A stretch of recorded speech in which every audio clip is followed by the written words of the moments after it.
शेतकरी बंधूंनो, जेव्हा आपण चॉकी आणतो तेव्हा आपण सुरुवातीला एक फीडिंग दिल्यानंतर आपल्याला जे बेड चॉकी बरोबर आलेले आहेत ते बाजूला करून टाकून देणे गरजेचे आहे। कारण या बेडमध्ये बुरशी तयार झालेली असते मॉइश्चर जास्त असल्यामुळे, व जर ते बेड आपण काढले नाही तर आपल्या बेडमध्ये लवकर बुरशीचा अटॅक होतो। त्यासाठी जे असे बेड आपल्याला आळ्या उचलून ते बेड आपल्याला गोळा करून बाहेर टाकून द्यायचे आहेत, ज्यामुळे आपल्या बेडमध्ये बुरशीचा अटॅक होणार नाही।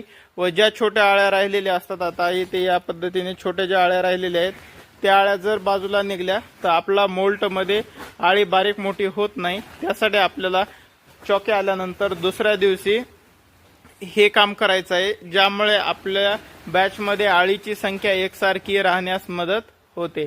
बंधूंनो, आज आपण सकाळी दुसरी फीडिंग देता वेळेस यावरील मोठी आळी